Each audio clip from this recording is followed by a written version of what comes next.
أما بعد فأعوذ بالله من الشيطان الرجيم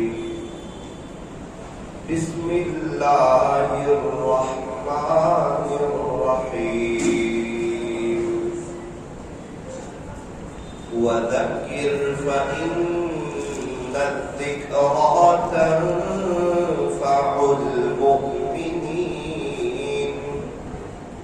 صدق الله مولانا العظيم وقال النبي صلى الله عليه وسلم إنما الأعمال بالنيات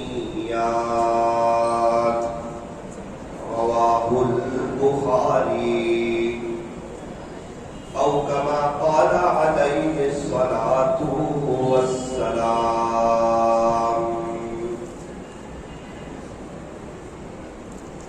بزرگان محترم اور عزیز نوجوانوں،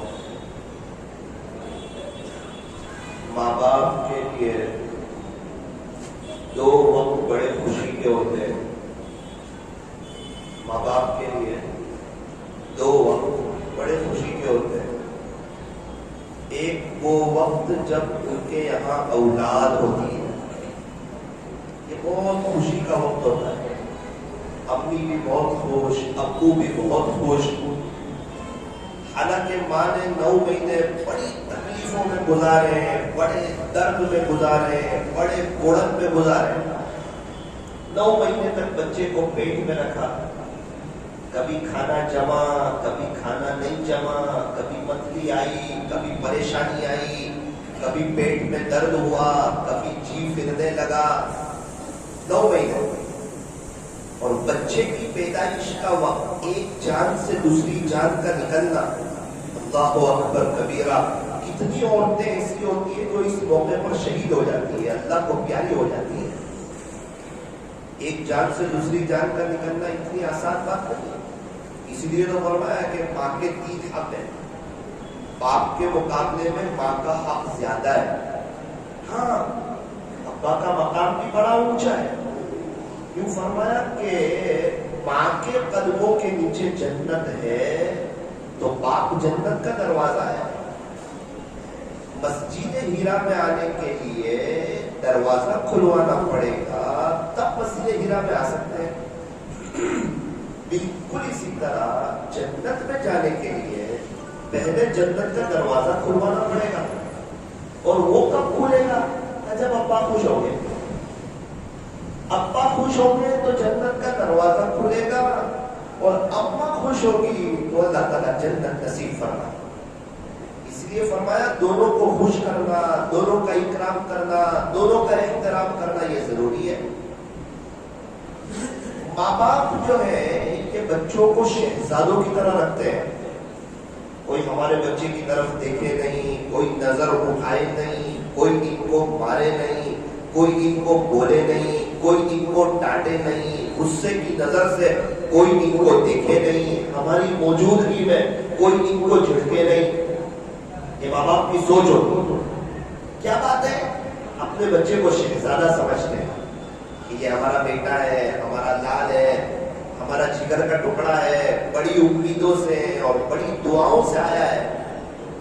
تو فرمایا کہ ماں باپ اپنے بچوں کو شہزادوں کی طرح رکھتے ہیں. بچوں کو بھی چاہیے کہ ماں باپ کو بادشاہوں کی طرح رکھیں، ان کا اکرام کریں. جیسا ہم اپنے ماں باپ کو رکھیں گے، آپ یقین مانیں ویسا ہمارے بچے ہمارے ساتھ رکھیں گے. جیسا ہمارا سلوک اپنے ماں باپ کے ساتھ، ویسا ہمارے بچوں کا سلوک ہمارے ساتھ. اس لیے اس بات کی نیت کیجیے کہ اگر والدین دنیا میں نہ ہو تو انشاءاللہ ان کو ایثار ثواب کریں گے، قبرستان جائیں گے. ماں باپ کو بھلا دینا اچھی بات نہیں ہے. ایک شخص کی ابا کا انتقال ہو گیا، ماں کا انتقال ہو گیا. وہ یوں کہنے لگے اگر تمہاری ماں موجود ہو تو ان کے پاس جا کے بیٹھا کرو، مجھے ملنے کے لیے قبرستان جا رہا ہوں. بہت کچھ بھی ہونا گھر میں اور ماں نہ ہو تو وہ بڑا گھر اچھا نہیں لگتا, اس گھر میں مزہ نہیں آتا. لیکن ان کی صحیح قدر اسی وقت ہوتی ہے جب یہ دنیا میں نہیں ہوتی. کچھ خوش نصیب لوگ جنہیں اللہ دنیا میں بہت نوازنا چاہتے ہیں, بہت پیسہ دینا چاہتے ہیں, بہت مالا مال کرنا چاہتے ہیں, محنت بہت کم اور جن کے مقدر میں پیسہ بہت لکھا ہے, بہت مالداری آنے والی ہے, ان کو ماں باپ کی خدمت میں لگا دیتے ہیں. کیونکہ تفسیر کی کتابوں میں لکھا ہے کہ جو ماں باپ کی خدمت کرتا ہے نا, اللہ اسے دنیا میں نقل مالا مال کرتا ہے. آخرت میں تو ملے گا بدلہ, لیکن دنیا میں اللہ تعالیٰ اس کو بہت مال عطا فرمائے. ممبئی کے ایک ڈاکٹر صاحب نے مجھے کہا تھا, مولانا اگر اللہ تعالیٰ نے آپ کو نوازا ہو اور کمانے جانے کی ضرورت نہ پڑتی ہو تو ان کی خدمت میں لگ جاؤ. تم 200 سال دکان پہ بیٹھ کے اتنا نہیں کما سکو گے جتنا کچھ ان کی خدمت سے اللہ تمہاری جوڑی میں ڈالے. یہ وہ ہستی ہے. تو میں یہ عرض کر رہا تھا کہ ماں باپ کے لیے دو وقت بڑے خوشی کے ہوتے ہیں. ایک وہ وقت جب بچہ دنیا میں آتا ہے, اب ماں نے اتنی ساری تکلیفیں دیکھی, اتنی ساری پریشانیاں دیکھی, اس کے باوجود وہ سسٹر نہیں آتی ہے اور ان کو اپنا بیٹا بتا دیتی ہے, وہ ساری تکلیفوں کو بھول جاتی. خود میری ایریا نے مجھے بتایا تکلیف تو ہو رہی تھی 9 مہینے, انہیں جب بچے کو لا کے, ابھی تو آپریشن ہوا ہی ہے, اس میں یہ باہر نہیں آئے, صرف بچے کو بتایا, ایک نظر دیکھ لیا تو ایسا لگا جیسے مجھے 9 مہینے تک کوئی تکلیف تھی ہی. حالانکہ اب محنت کرنی ہے, اب غسل کرانا ہے, اب گندگیوں کو صاف کرنا ہے, ابو کو محنت کرنی ہے, ابھی سب کو مٹھائی کھلانی ہے, بچوں کے کپڑے لانے ہیں, ہائٹ بڑھتی جائے گی تو کپڑے بڑے لانے پڑیں گے, اسکول کی فیس دینی پڑے گی, سارا نظام, سارے خرچے لگے ہوئے ہیں. لیکن اس کے باوجود بابا خوش ہے. ہمارے یہاں بچے کی ولادت ہوئی, فرمایا اے انسان جب تو پیدا ہوا تھا تو رو رہا تھا, سب مسکرا رہے تھے, مٹھائیاں تقسیم ہو رہی تھی. زندگی ایسی گزار کر کے جا کہ جب تو جا رہا ہو تو تو مسکرا رہا ہو, دنیا رو رہی ہو, اور ایصال ثواب کے تحفے اور مغفرت کے تحفے تیرے مقدر میں آ رہے ہو, اور تیری قبر سنور رہی ہو, اور اللہ خوش ہو, اور تیری اپنے اللہ سے, اپنے خالق سے, اپنے مالک سے, اپنے پالنہار سے ملاقات ہونے والی ہو. اسی کو تو کہا تحفۃ المؤمن الموت, کہ موت مومن کے لیے تحفہ ہے, ہدیہ ہے. موت بہت بڑی نعمت, بہت بڑی نعمت موت. کیوں نعمت کا موت آئی؟ اللہ راضی ہے, آگے بہار ہی بہار. اب اللہ کا دیدار, اللہ کے نبی کا دیدار, صحابہ کا دیدار, پریشر نہیں, تکلیف نہیں, ہارٹ کا درد نہیں, کمر کا اور گھٹن کی تکلیف نہیں, کمانے جانے کی ضرورت نہیں, پیٹ بھرنے کی ضرورت نہیں, واش روم جانے کی ضرورت نہیں. دنیا کے جھمیلے ختم, دنیا کے ٹینشن ختم, یہ دوائیوں کی دوڑ ختم, یہ بڑھاپا ختم. اب جو ہے جوانی, اور اللہ اکبر, جنت میں تو پھر وہ جنت کی جوانی, وہ جنت کی نعمتیں, وہ جنت کی بہاریں, اور وہ جنت کے پھل فروٹ, اور وہ جنت کے میوے, اور وہ جنت میں مچھلیوں کے کباب, اور وہ جنت کے بازار, اور وہ جنت کے محلات اور بالا خانے جن کے نیچے سے نہریں بہتی ہوگی. اور انسان کو اسی جگہ پر فیملی یاد آتی ہے. خدا نے حوروں کا نظام چلایا, اور حوریں ایسی کہ اگر اپنی ایک کلائی دنیا کی طرف بتا دے پوری دنیا روشن ہو جائے, اور اگر تھوک دے سمندر کے پانی میں تو کھارے پانی میٹھے ہو جائے. اللہ تعالیٰ یہ سب بیان کر کے ہمیں سمجھا رہے ہیں, ارے لوگوں, یہ دنیا میں تمہیں ہم نے اپنی عبادت کے لیے بھیجا ہے, تم دنیا میں مجھے راضی کر کے آنا, دنیا میں تمہیں چین سکون دوں گا, دنیا تمہاری قدموں میں ڈالوں گا, تمہاری بیوی تمہاری آنکھوں کی ٹھنڈک بنے گی, بچے تمہارے فرما بردار بنیں گے, اللہ کی زمین پہ تمہیں مزہ آئے گی. اور خدا نہ خواستہ سب سمجھ میں آئے، دوست احباب سمجھ میں آئے، موبائل سمجھ میں آیا، انٹرنیٹ کی فراوانی سمجھ میں آئے، یہ ہیرو لوگ، کرکٹر لوگ، ڈانس کرنے والے، وہ اللہ کے نبی کے طریقوں سے امت کو ہٹانے والے، امت کو رنگینی دنیا کی طرف متوجہ کرنے والے، یہ سب بھی سمجھ میں آئے۔ اپنا کاروبار، اپنا بزنس، اپنی فیملی، اپنا مکان، اپنا گھر، سب سمجھ میں آیا۔ اگر نہیں سمجھ میں آیا تو وہ اللہ جس نے ہمیں پیدا کیا، جس نے ہمیں زندگی دی، جو ہمیں موت دے گا، جو ہمیں دوبارہ زندہ کرے گا، جس نے ہمیں خوشیاں بتائی، صحت دی، تندرستی دی، جو سانس دے رہا ہے، ہمارا ہارٹ صحیح کام کر رہا ہے، اس نے کڈنی فیل نہیں کی ہے، پتھری کا درد نہیں کیا ہے، ہارٹ اٹیک نہیں آیا ہے، ہمیں جیلوں میں بند نہیں رکھا ہے، ہمیں آئی سی یو روم میں نہیں رکھا ہے، بلکہ صحت، تندرستی، عافیت، عزت، جوانی، پیسے کی ریل بیل، وہ خدا ایسا ہے جو ہماری ایک وقت کی چائے بھی آگے پیچھے نہیں کرتا ہے۔ اللہ کی ساری نعمتیں کھا کر، اسی کی زمین پہ چل کر، اسی کی دی ہوئی نعمتوں سے فائدہ اٹھا کر سب سمجھ میں آئے۔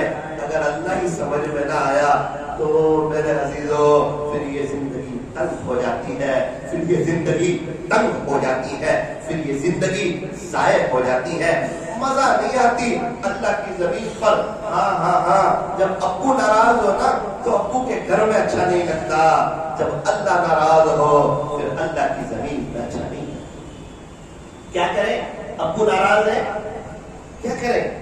کچھ خرچہ کریں، کہنا بہن کو سونا دلائے تو کہنا بھائیوں کو کار دلائے تو کہنا خرچے کی ضرورت نہیں ہے۔ پھر کیا کریں؟ کہتے ابو گھر میں بیٹھے ہوئے ہیں، جا تھوڑا سا ڈانٹیں گے تجھے، کیوں ایسا کیا؟ بس رو کے اتنا کہہ دے، ابو میں حجت بازی کرنے نہیں آیا ہوں، معافی مانگ گیا ہوں، میرے سے غلطی ہوگی، آئندہ آپ کو ناراض نہیں کروں، صرف اتنا کہہ۔ اب کیا ہوا؟ ابو کے آنکھ میں آنسو آ گئے، دعائیں دینے لگے، اب ابو کے گھر میں اچھا لگنے لگا۔ بس یہی حال ہے میرے عزیزو۔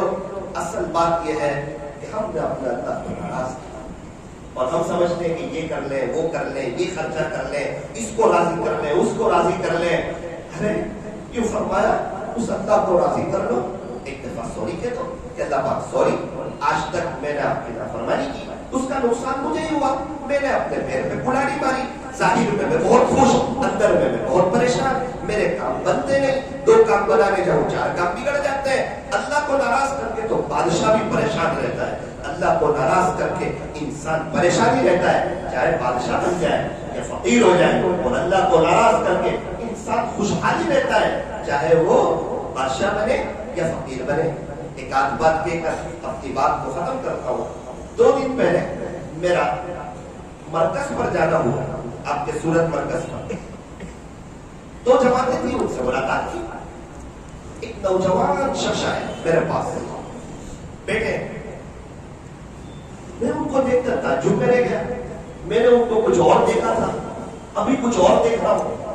میں نے ان کو ایک دم رنگینی دنیا میں دیکھا اور پریشان دیکھا، اور ابھی میں دیکھ رہا ہوں وائٹ سوٹ میں، ٹوپی میں، اور چہرے پر سکون کے آثار، اور مسجد سے نکل رہے ہیں۔ مجھے اسٹیشن جانا تھا، انہوں نے کہا میں آپ کو رکھ دیتا ہوں، چلو کچھ بات بھی سنیں۔ یہ کفنی ٹوپی، یہ کفنی پائجامہ، یہ ٹوپی، یہ سنتی لباس، یہ اللہ کی طرف آ جانا اور مرنے سے پہلے پہلے اللہ کو سمجھ میں آ جانا اور اپنی زندگی کو چینج کرنا۔ جنید جمشید رحمۃ اللہ علیہ نے چینج کی تھی نا، تو ان کی قبر سے خوشبو آ رہی تھی۔ جو اللہ کی طرف آتا ہے نا، اللہ بڑے مہربان ہے، وہ تانا نہیں دیتے، پہلے کہا گیا تھا اب کیوں آیا۔ ماں باپ بھی تانا دے دیتے، ایک اللہ ہی تو نہیں جو تانا نہیں دیتے، وہ تو کہتے ہیں جب تک سانس چل رہی ہے توبہ کا دروازہ کھلا ہوا ہے، کوئی بھی ہمارے دربار میں آئے گا وہ ویلکم پائے، مرحبا پائے، اہلا و سہلا پائے۔ وہ تو 100 قتل کرنے والے کو معاف کر چکے۔ وہ کس نے جو روزانہ نہ گندا کام کرتا تھا، ایک رات اس نے توبہ کر لی، ایک رات اسی رات انتقال ہو گیا، صبح اسی کے دروازے پہ لکھا تھا ان اللہ قد غفر علیکم، بے شک تیرا اللہ کفر کو معاف کر چکے۔ وہ تو بڑے رحیم ہے، وہ تو رحمان ہے، ان کی رحمت ان کے غصے میں غالب ہے۔ ہمارے گناہ اللہ کی رحمت کے مقابلے میں کچھ نہیں، لیکن یہ سب اس وقت جب تک سانس چل رہی ہے، اور ایک بار سانس رک گئی اور ایگزام بند ہو گئی، ریزلٹ کا وقت آ گیا، اس کے بعد سنوائی نہیں، اس کے بعد وہ رحم دلی نہیں جو ہونی چاہیے۔ اللہ تعالیٰ ہمیں صحیح سمجھ عطا فرمائے۔ کوئی بات ختم کروں، میں نے ان کو پوچھا بھائی صاحب ذرا مجھے یہ بتائیں، ایک میں نے آپ کو اس حال میں دیکھا تھا جب ہم 5 دن ساتھ میں رہے تھے، ایک آپ کو یہ حال میں دیکھ رہا ہوں، ذرا بتائیں اپنی داستان۔ کہنے لگے مولانا صاحب میں گنہگار انسان، غفلت میں میری زندگی گزری، اللہ کی شان ایک بزرگ کی مجلس میں 4-5 دفعہ میرا جانا ہوا۔ اچھا پھر کیا ہوا؟ میرے دل کی دنیا بدلی، میں اللہ کی طرف آ گیا، میں ان کی خانقاہ میں گیا، حضرت مفتی احمد خان پوری صاحب دامت برکات۔ 27 رمضان کو حضرت نے کہا کہ دیکھو ابھی تو آپ نے یہاں بہت نیک کام کیے ہیں، اللہ کو راضی کیا ہے، آپ کو سکون مل رہا ہے، اب گھر جا کے چینج مت ہو جائے، ورنہ پھر بے چینی، پھر پریشانی، پھر حالات، پھر تکلیف۔ 7 دن گزارے تھے اللہ کی طرف، آگے بھی اللہ کی طرف آ جانا، اور دوستوں کے چکر میں نہ پڑنا، ان کی وجہ سے اللہ کے نبی کو ناراض کر کے اپنی قبر کو جہنم کا گھڑا نہ بنا لینا۔ عقل مند بننا، ہوشیار بننا، سمجھدار بننا۔ کہتے وہ بات آ کے میرے دل پہ لگی، میں آیا، میں نے اپنے کفنی پائجامے سلائے، میں اللہ کے سامنے رونے لگا، تڑپنے لگا کہ اللہ اب میں آپ کا ہونا چاہتا ہوں، اب میں دنیا والوں کا نہیں، اب میں پیسوں کا نہیں، اب میں دوستوں کا نہیں، اب میں چیزوں کا نہیں، اب میں موبائل کا نہیں، اب میں رنگیلی دنیا کا نہیں، میں اور آپ، میں اور آپ، میں اور آپ، بادشاہ تو آپ ہیں، سارے خزانے تو آپ کے پاس ہیں، مجھے عزت تو آپ نے دی ہے، زندگی تو آپ نے دی ہے، اللہ اب میں آپ کا ہونا چاہتا ہوں۔ کہنے لگے اللہ تعالیٰ نے میری لاج رکھی، میں نے قرآن پڑھنا شروع کیا، مولانا پھر میں نے حفظ شروع کیا، اللہ کی شان، اللہ نے مجھے حافظ بنا دیا۔ میں ابھی کیا کرتے ہو؟ کہنے لگے ابھی میں صبح کی نماز کے بعد 1.5 پارہ پڑھتا ہوں، ظہر کے بعد مرکز میں 1.5 پارہ پڑھتا ہوں، مغرب کے بعد 1 پارہ پڑھتا ہوں، عشاء کے بعد 1 پارہ پڑھتا ہوں، کوشش کرتا ہوں گناہوں سے بچ کے اپنی زندگی گزاروں۔ میں نے کہا آپ کی نوکری کا کیا ہوا؟ کہنے لگے اللہ کی غلامی سے آیا، خدا نے مجھے لوگوں کی نوکریوں سے آزاد کر دیا، میرے خود کا اتنا بڑا اللہ نے مجھے بزنس دے دیا، مجھے تو پتا نہیں تھا، میں تو حالات میں تھا، تکلیفوں میں تھا، اللہ نے کہا نا تو چل کے میں دوڑ کے آؤں گا، میں آیا اللہ کے پاس، اللہ نے اتنا بڑا بزنس دے دیا، کبھی مجھے موبائل بند کرنا پڑتا ہے، کئی لوگوں کی وجہ سے میری آخرت برباد نہ ہو جائے۔ او میرے عزیزو، سگرام پورا والو، مسجد ہیرا والو، اے ثاقب تو خود اگر ہم اللہ کی طرف آئیں گے نا، اللہ تعالیٰ ہمیں ضائع نہیں کریں گے۔ یہ نکاح کی مجلس کا ایک بہت بڑا پیغام ہے کہ میں اور آپ سنتوں پر آ جائیں۔ تو یہ ایک وقت جب ماں باپ خوش ہوتے ہیں، اور دوسرا وہ وقت جب اپنے بچوں کی شادی ہوتی ہے، اس وقت ماں باپ بڑے خوش ہوتے ہیں اور یوں سمجھتے ہیں کہ آج ایک بہت بڑا فرض ادا ہو گیا۔ بس جن کی شادی ہو چکی ہے، جن کی ہو رہی ہے دلہے میاں، یا ہم لوگ سب، میں کہنا چاہتا ہوں امی کا بھی اکرام کریں، اپنی بیوی کا بھی احترام کریں، کیونکہ ماں دنیا میں لانے کا ذریعہ بنی اور بیوی سب کو چھوڑ کر کے ہمارے پاس آئی۔ فجر کی 2 رکعت سنت گھر پڑھے، فرض نماز مسجد میں آ کر پڑھے۔ فتاوی تاتار خانیہ میں لکھا ہے جو شخص فجر کی 2 رکعت سنت گھر پڑھتا، فرض نماز مسجد میں آ کر پڑھتا، اللہ اس کے گھر کے جھگڑوں کو ختم فرما دیتے ہیں۔ ایک مرتبہ بیان میں نے یہ بات کہی، ایک شخص میرے پاس آئے، کہنے لگے مولانا آپ نے جو بات کہی نا 35 سال سے اس میں عمل کر رہا ہوں، 35 ایئرس، 2 رکعت سنت گھر پڑھتا، فرض نماز مسجد میں آ کے پڑھتا۔ میں نے کہا کیا فائدہ ہوا؟ اب میرے گھر میں جھگڑوں کا نام و نشان نہیں، آج تک میری بیوی نے کبھی بھی اپنی بہو کی میرے سامنے غیبت کی نہیں، نہ میں اس کے سامنے اپنی بہو کی غیبت کرتا ہوں۔ ہمارے گھر میں غیبتیں نہیں ہوتی، گھر جنت کے نمونوں میں سے ایک نمونہ ہے، زندگی گزارنے کی مزہ آ رہی ہے۔ پورا مجمع نیت کریں، انشاءاللہ فجر کی 2 رکعت سنت گھر پڑھیں گے، فرض نماز مسجد میں آ کے پڑھیں گے، اللہ ہمارے گھر کے جھگڑوں کو ختم فرما دیں گے۔ بیوی سب کو چھوڑ کے آتی ہے، شوہر کو چاہیے کہ غصہ کرنا چھوڑ دے، شوہر کو چاہیے کہ غصہ کرنا چھوڑ دے۔ میاں بیوی ایک دوسرے کی قدر کریں، ایک دوسرے کی برائی کرتے ہیں، انتقال ہو جائے تو سب سے زیادہ روتے ہیں۔ بیوی بہت اچھی تھی، میری خدمت کرتی تھی، اب آدھا گھنٹے پہلے تو آپ برائی کر رہے تھے، اب کیا ہو گیا؟ کہ انتقال ہوتے ہی اس کی خوبیاں ہائی لائٹ ہو گئی۔ اللہ اکبر، ارے اصل موجودگی میں ان کی قدر کریں۔ ماں باپ کے جانے کے بعد تو ہر کوئی افسوس کرتا ہے، تو نیت کریں انشاءاللہ محبتوں کے ساتھ رہیں گے، مل جل کر کے رہیں گے، ساتھ رہیں گے. اپنے گھر میں روزانہ فضائل اعمال کی تعلیم, نمازوں کا اہتمام. ایک بات یاد رکھنا, شادی کے بعد بھی اگر اللہ کو راضی کرو گے نا, اللہ یہ میاں بیوی کو بہت خوشحال رکھے گا. اور اگر اللہ کو ناراض کرو گے تو زندگی تلخ ہو جائے گی. اللہ تعالیٰ ہمارے بیٹھنے کو, جمع ہونے کو قبول فرمائے. آخری ایک چھوٹی سی بات, جو شخص اپنے اللہ سے صلح کر لیتا ہے, کس سے صلح کر لیتا ہے؟ اللہ سے. اپنے اور اللہ کے درمیان کا معاملہ ٹھیک کر دیتا ہے. اللہ اس کے اور مخلوق کے درمیان کا معاملہ ٹھیک کر دیتا ہے. آج سب کوشش کر رہے ہیں میرا اس سے بھی معاملہ ٹھیک ہو جائے, اس سے بھی ہو جائے, اس سے بھی ہو جائے, اس سے بھی ہو جائے, سوائے اللہ کو ناراض کرنا. شادی میں کیا ہوتا ہے؟ سب کو خوش کیا جاتا ہے, تو ناراض کس کو کیا جاتا ہے؟ اللہ کو اور اللہ کے نبی کو. پھر کیا ہوتا ہے؟ شادی ہو جاتی ہے, عزت بھی ہو جاتی ہے, 2 مہینے گزر بھی جاتے ہیں, پھر 2 مہینے کے بعد وہ ریورس گیئر پڑتا ہے اور وہ فائل اوپن ہوتی ہے اور لڑائیاں شروع ہوتی ہیں اور بیٹی کا فون آتا ہے, امی میرے سسرال میں بہت تکلیف ہے. اب ماں باپ کی نیندیں راتوں کی اڑ جاتی ہے. کیا ہوا؟ سب کو خوش کیا, سب خوش ہو کے چلے گئے, اللہ اس کے رسول کو ناراض کیا. اب آپ کی فائل کھلی ہے. اللہ کسی کے کاج کو بگاڑتے نہیں ہے, کچھ وقت کے بعد اس کی پکڑ کرتے ہیں. اس لیے ماشاءاللہ نیت کریں کہ شریعت اور سنت کے مطابق سادگی کے ساتھ سیدھی سادی شادی کریں گے اور اپنی آخرت کی تیاری کریں گے. اللہ تعالیٰ ہمارے مل بیٹھنے کو, جمع ہونے کو قبول فرمائے. آپ آئے ہو ماشاءاللہ, اتنا بڑا مجمع آیا ہے, ایک چھوٹا سا عمل یہاں سے لے کر جاؤ, یاد بھی رہے گا. مسجد ہیرا میں گئے تھے, ایک بات سیکھ کے آئے تھے. ایک قاری صاحب تھے, وہ غازی آباد کے ایئرپورٹ پر بیٹھے ہوئے تھے, درود شریف کی آواز آئی, نابینا تھے. پوچھا بھائی آپ کون ہو؟ اسٹیشن پہ درود شریف پڑھ رہے, آپ کون ہو؟ تو انہوں نے کہا آپ نے فلاں مشہور پنڈت کا نام سنا ہے؟ ہاں جی سنا ہے. ہمیں وہی پنڈت ہوں. پنڈتوں میں درود شریف؟ بولے اصل میں ہندوستان کے بڑے تاجروں میں مجھے بہت گھاٹا ہو گیا. ایک ملا جی سے میری دوستی تھی, انہوں نے کہا کہ 1000 مرتبہ صلی اللہ علیہ وسلم پڑھو, درود شریف پڑھو, تو امید ہے اوپر والا آپ کا گھاٹا دور کر دے گا اور آپ کو اور نواز دے گا.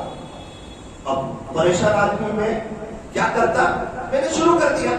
تو انہوں نے کہا قاری صاحب شروع کیا کیا, ساری پریشانیاں دور ہو گئی, کاروبار ٹھیک ہو گیا, بہت برکتیں ہو گئی, زندگی پر یہ 1000 درود شریف کبھی بھی نہیں چھوڑو. قاری صاحب نے ایک آنکھ بھری اور کہا ایک غیر مسلم پڑھتا ہے ایسی برکتیں پاتا ہے, ایک مسلمان پڑھے گا خدا اسے کیا سے کیا نوازے گا. تو نیت کریں انشاءاللہ روزانہ 1000 دفعہ صلی اللہ علیہ وسلم پڑھیں گے. اللہ تعالیٰ ہمارے بیٹھنے کو, جمع ہونے کو اور ہونے والے نکاح کو اللہ تعالیٰ بے اتحاد قبول فرمائے.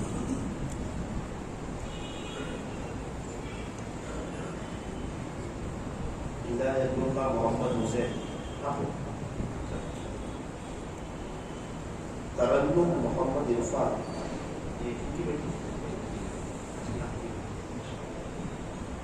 وکیل عرفان میاں محمد, وکیل میاں ماشاء اللہ, والد صاحب بھی ہونے چاہیے وکیل. گواہ محی الدین محمد حسین شیخ, آپ گواہ. محمد جاوید عبد الرحیم, آپ گواہ. 51,000 روپے میں آپ نے اجازت دے, بیٹی کو بتا دیا تھا پھر ان کا نکاح عنایت اللہ محمد حسین سے کرنے کا اجازت دے. عبد الحضرات نے سن لیا, مجھے آپ لوگ کی طرف سے اجازت ہے کہ میں نکاح پڑھا اور قبول بھی کروا. الحمدللہ الحمدللہ حمدا کثیرا طیبا مبارکا فیہ کما یحب ویرضی. اشہد ان لا الہ الا اللہ وحدہ لا شریک لہ في الخلق والأمر وأشهد أن سيدنا وسندنا وحبيبنا وشفيعنا وخليلنا ومولانا محمدا عبده ورسوله المبعوث إلى الأسود والأحمر المنعوت بشرع الصدر ورفع الذكر صلى الله عليه وعلى آله وأصحابه الذين هم خلاصة العرب العرباء وخير الخلائق بعد الأنبياء. أما بعد فأعوذ بالله من الشيطان الرجيم. بسم الله الرحمن الرحيم. يا أيها الذين آمنوا اتقوا الله حق تقاته ولا تموتن إلا وأنتم مسلمون. وقال الله تبارك وتعالى في القرآن المجيد والفرقان الحميد. يا أيها الذين آمنوا اتقوا الله وقولوا قولا سديدا يصلح لكم أعمالكم ويغفر لكم ذنوبكم ومن يطع الله ورسوله فقد فاز فوزا عظيما. صدق الله مولانا العظيم. وقال النبي صلى الله عليه وسلم تزوجوا الودود الولود فإني مكافر بكم الأمم.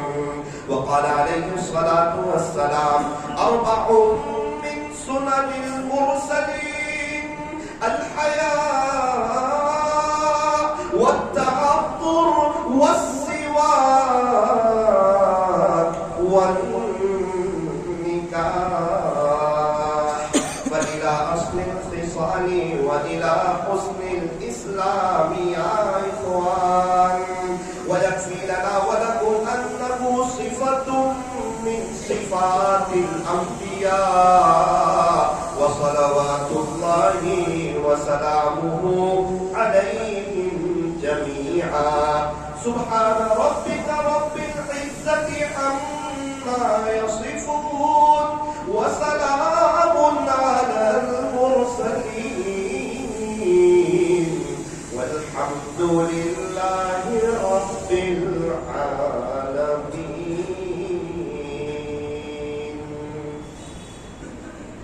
جی دلے میں آپ سنیے عنایت اللہ محمد حسین بھائی آپ سنیں. عرفان میاں محمد بھائی کی وکالت سے محی الدین محمد حسین اور محمد جاوید عبد الرحیم ان دونوں حضرات کی گواہی سے حاضرین مجلس کی موجودگی میں ترنم بانو محمد عرفان کی ذات کو بعوض نقد 51,000 روپے کے آپ کے نکاح میں زوجہ اور بیوی بنا کر دیا. کیا آپ نے انہیں زوجہ اور بیوی بنا کر اپنے نکاح میں قبول کیا؟ نکحتها وقبلتها.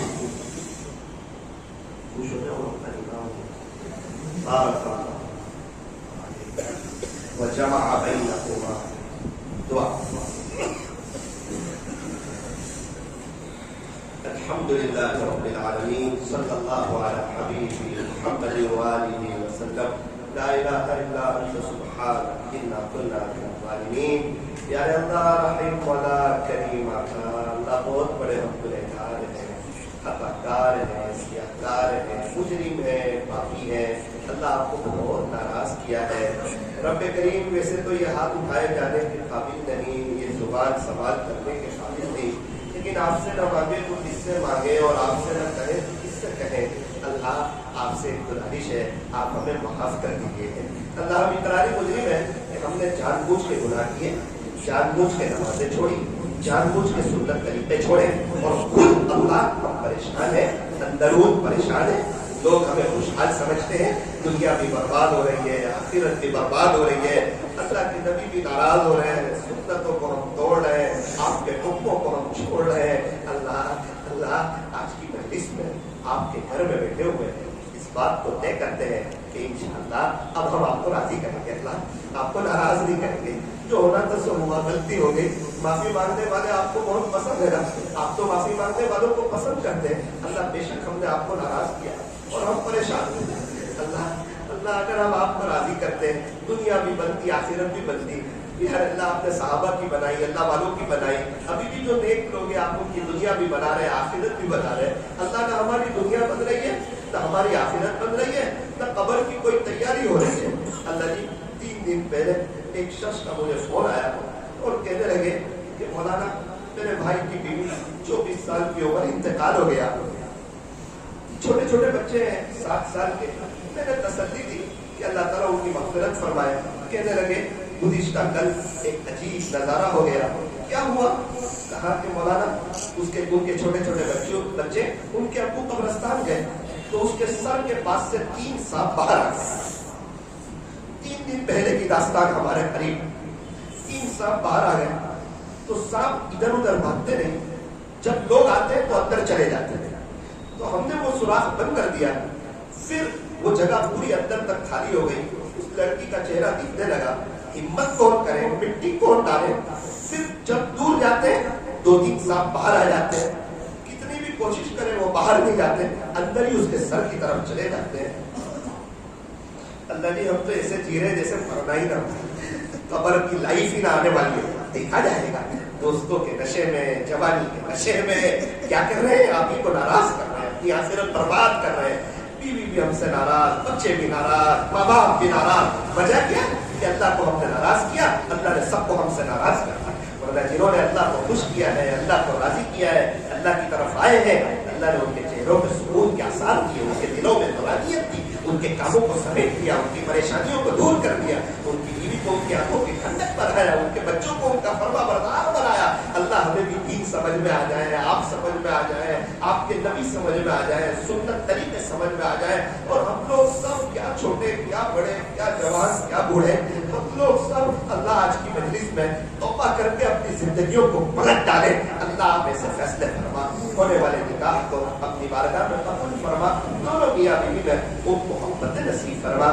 دونوں خاندانوں میں خوب محبت نصیب فرما، آپس کی حق تلفیوں سے ان کی حفاظت فرما، میاں بیوی کو نیکی کے کاموں میں ایک دوسرے کا معاون بنا، اے اللہ ایک دوسرے کی خدمت کرنے کی، احترام اور ادب کرنے کی اور ایک دوسرے کی خوبیاں دیکھنے کی توفیق عطا فرما، دونوں میاں بیوی کو دیندار بنا، دونوں خاندانوں کو دیندار بنا، اے اللہ ان کی نسلوں میں دین کے داعی اور تیرے اولیاء پیدا فرما، ان کی پریشانیوں کو دور فرما، نظر بد سے ان کی حفاظت فرما، برکتوں والی حلال روزی عطا فرما، شادی بہت بہترین طریقے پر عافیت سے پورا کام کاج آسان ہو جائے عزتوں کے ساتھ، اللہ ایسے فیصلے فرما، حاسدین کے حسد سے، ظالمین کے ظلم سے، شرارت کرنے والوں کی شرارت سے، فکروں سے، جادوگروں کی جادوگری سے، بدخواہوں کی بدخواہی سے، برا چاہنے والوں کی بری چاہت سے، بری نظر سے دیکھنے والوں کی بری نظر سے، اے اللہ دونوں میاں بیوی کی اور ہم تمام کی حفاظت فرما، جن کے اولاد نہیں ان کے نیک صالح اولاد کا فرما، جن کی اولاد نافرمان ہے اللہ ان کو فرما بردار بنا دے، اے اللہ ہمیں اور ہمارے بچوں کو نیک صالح بنا دے، قبر کے عذاب سے بچا لے، آخرت بنانے کی توفیق عطا فرما، 5 وقت کی نماز، رب کریم فجر کی نماز، فجر کی نماز میں اللہ فجر کی نماز میں بستر ہمیں اٹھال دے اور ہم سجدہ کر کے قبر کی میٹھی نیند کی فکر کریں، اللہ ایسے فیصلے فرما، اللہ ہم تمام کو برکتوں والی حلال روزی عطا فرما، ہماری پریشانیوں کو دور فرما، چین سکون اطمینان اور امن و امان عطا فرما، صلی اللہ تعالی علی خیر خلق محمد و آلہ و اصحابہ اجمعین برحمتک